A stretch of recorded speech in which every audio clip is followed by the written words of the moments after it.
All right, let's get right into it. We're going to break down a conflict that seemed to just explode out of nowhere, dragging the entire world into crisis. This is our 5-minute explainer on the 2026 Iran war. So, picture this. February 28th, 2026. Everything changes in an instant. A surprise attack just shatters years of tense, on-the-edge diplomacy. And just like that, the Middle East is staring down the barrel of a brand new, devastating war. So Section 1, a war begins. We're jumping right into the deep end here, right to the flashpoint. The first strikes that kicked this whole thing off and then just spiraled out of control at a terrifying speed. Okay, just look at how fast this all went down. We're talking about the first 48 hours. The initial attack, codenamed Operation Epic Fury, comes as a total shock, right? Especially since it happened while nuclear talks were supposedly going well. But within hours, Iran fires back. And get this, before 2 days are even up, Iran's Supreme Leader is assassinated, and a whole new war front opens up in Lebanon. It's just a shockingly fast spiral into total chaos. And what was the official reason for all this? Well, here's the statement from the White House at the time. It's pretty blunt. President Trump's administration framed this not just as, a simple preventative strike. No, they called it what it was, an effort for regime change, with the nuclear threat being the main justification. Okay, so a fire this big doesn't just start with one match. You've got to be asking, how did things get this bad? How did we get to a point where a full-on war was even on the table? To really get it, we have to rewind a bit and look at decades of bad blood. And wow, this timeline really lays out the 70-year buildup of mistrust. I mean, it goes all the way back to the US/UK-backed coup in 1953. Then, boom, the 1979 Islamic Revolution flips the script completely. You've got the US backing Iraq in the 80s, then fast forward to 2018, the US pulls out of that major nuclear deal, the JCPOA, and then here's a huge piece of foreshadowing, that 12-day war in 2025, with actual strikes on nuclear facilities. You can see how every single one of these events just made both sides dig in their heels even more. And of course, at the very center of all this is the nuclear standoff. The sources here show two totally different stories. On one hand, Iran has always said, hey, our program is for civilian power. And right before the war started, the UN's nuclear watchdog, the IAEA, basically backed that up, saying there was no evidence of a weapons program. But the US and Israel, they were saying the exact opposite. And then you add this other massive layer of complexity. Israel's own nuclear program, which is widely believed to exist but is never officially confirmed, it really complicates the whole picture. So in those last few months leading up to the conflict, things just went downhill fast.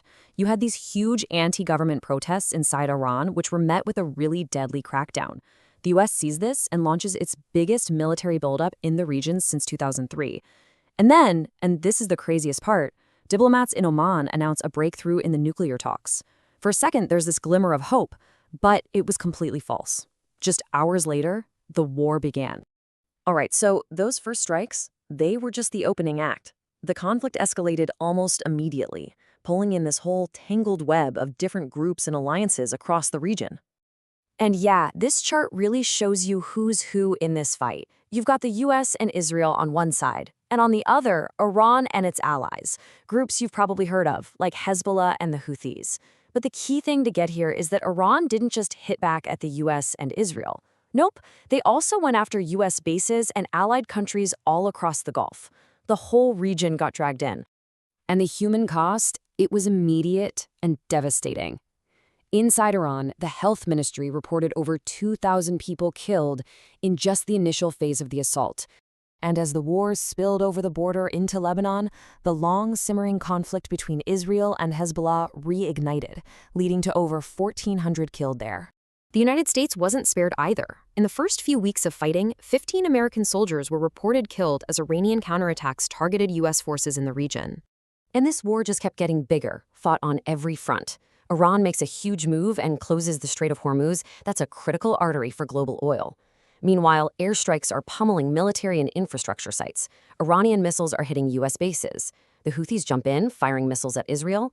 And then it goes from an air war to a ground war when Israel invades southern Lebanon. This thing became a full-blown, total regional conflict. Okay, so you might be thinking, this is a regional war. Why does it matter to me? Well, the fallout from this went global, and it went global fast. The first thing everyone felt was at the gas pump. The global economy took a massive hit. As soon as that Strait of Hormuz was closed and oil facilities were attacked, prices shot through the roof, soaring over $114 a barrel. A huge shock to the system. And we're not talking about a temporary blip here. I mean, listen to this. The head of the International Energy Agency called this situation the greatest global energy security challenge in history. In history. That tells you just how serious the economic fallout was. And the cost for the U.S. military? Just astronomical. A few weeks in, by March 19th, the bill was already $18 billion. And that was just the start. The Pentagon was asking for another $200 billion to keep things going. The numbers are just staggering. But beyond the money, the human cost was just catastrophic.